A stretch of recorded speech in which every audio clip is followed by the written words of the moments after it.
आप सभी का मैं बहुत बहुत वेलकम करता हूँ फ्रेंड्स, क्योंकि आपने हमारे पिछले शॉर्ट वीडियो में बहुत ही अच्छा फीडबैक दिया और हालांकि आपको बहुत सारे डाउट्स थे, तो उसी डाउट्स के ऊपर मैं इस वीडियो को मैं बना रहा हूँ। तो जैसे कि आपका ये था कि शुगर हमारा खाने के बाद में कितना होना चाहिए, इतना है उतना है, तो उसी के ऊपर हम आपको आज ये बताने वाले हैं कि शुगर होने पे हमें कौन सा टेस्ट करवाना चाहिए और कौन से टेस्ट करने से क्या होते हैं और क्या पता चलता है, वो समझ में हम ले लेते हैं आज। और फिर उसके बाद हम नेक्स्ट वीडियो आपके शुगर पेशेंट के डाइट के ऊपर बनाएंगे, जो कि इस वीडियो के बेसिस पे रहेगा। जैसे पिछले वीडियो के बेसिस पे मैं आपको ये जानकारी दे रहा हूँ, वैसे ही उस वीडियो के बेसिस पे और जानकारी रहेगा। तो शुगर हमारा कितना रहना चाहिए? नॉर्मल फास्टिंग हमारा 80 से 100 रहना चाहिए। 70 पकड़ लो, 100 पकड़ लो, और कभी बीच में मतलब 170 से 200 के बीच में रहना चाहिए। खाना खाने के 2 से 3 घंटे के बाद में हमारा नॉर्मली 80 से लेकर 140 के बीच में रहना चाहिए। 120 और 140 दिया है, वो रेंज में भी रहना चाहिए। इम्पेयर मतलब बीच वाला हिस्सा, और डायबिटिक मतलब हम डायबिटिक हो चुके हैं। देन उसके बाद में हमारे पास में आ जाता है HbA1c। HbA1c से हमारे ब्लड में कितना ग्लूकोज लेवल है वो समझ में आता है। इसके नॉर्मल और प्री डायबिटिक और डायबिटिक रेंज दिया हुआ है, ठीक है। अब इसके बाद में आ जाता है सी पेप्टाइड। सी पेप्टाइड एक टेस्ट होता है, जो कि इस टेस्ट को करने से हमारे बॉडी के अंदर इंसुलिन कितना बन रहा है, उसके बाय प्रोडक्ट्स कितने हैं, वो समझ में आता है, ठीक है। अब हम समझ लेते हैं हमारा ब्लड शुगर फास्टिंग में कितना होना चाहिए। 80 से 100 होना चाहिए, जो कि नॉर्मल है, ठीक है। और 120 और 140 के अंदर में आपका आता है, तो आप खाना खाने के 2 घंटे के या 3 घंटे के बाद में, तो ये भी एक नॉर्मल रेंज है।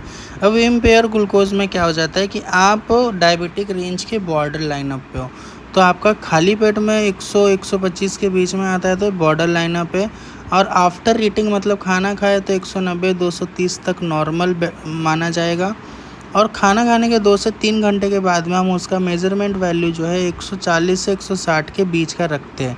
मतलब 80 से रीडिंग स्टार्ट हो जाता है और 160 तक हम उसको एक नॉर्मल फेस में रखेंगे। लेकिन हाँ, ये आप बॉर्डर लाइन अप पे हो, जो कि ये पंक्चुएटेड रीडिंग होता है। आप डायबिटिक हो ये साबित होता है 126 के ऊपर है खाली पेट में, तो आप डायबिटिक हो।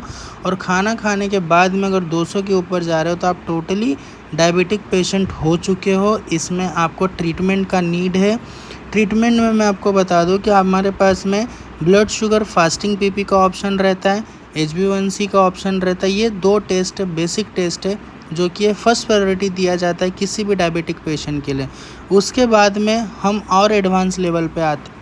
इसके बाद में हमारे पास ऑप्शन आ जाता है HbA1c टेस्ट का, जो कि हमारे बॉडी के अंदर जितने हीमोग्लोबिन्स रहते हैं उसके अंदर कितना ब्लड ग्लूकोज प्रेजेंट है, कितना ग्लाइकोलेटेड हो चुका है, उसका परसेंटेज बताता है। अब सी पेप्टाइड बहुत ही इंपॉर्टेंट टेस्ट है, जो कि इंसुलिन के बाय प्रोडक्ट के कैटेगरी में आता है। इसमें 2 टाइप्स के डायबिटीज़ को डिटेक्ट किया जाता है। टाइप 1 डायबिटिक, जो कि इंसुलिन कितना बन रहा है, कम बन रहा है, नहीं बन रहा है, इस टेस्ट में हमें वो समझ में आता है कि इंसुलिन डेवलप कितना हो रहा है, ठीक है। तो टाइप 1 और टाइप 2 के कैटेगरी से इसको देखा जाता है। टाइप 1 के कैटेगरी में वो देखा जाता है कि इंसुलिन बन रहा है कि नहीं बन रहा है। टाइप 2 के कैटेगरी में ये देखा जाता है कि जो इंसुलिन है वो मतलब रजिस्ट कर लिया बॉडी को या नहीं किया है, वो समझ में आता है। तो ओवरऑल सी पेप्टाइड इंसुलिन के ऊपर है।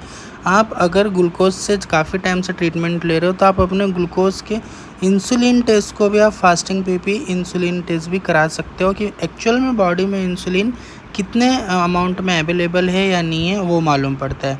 और सी पेप्टाइड एक तरीके का प्रोटीन है बॉडी का, ठीक है। और जानकारी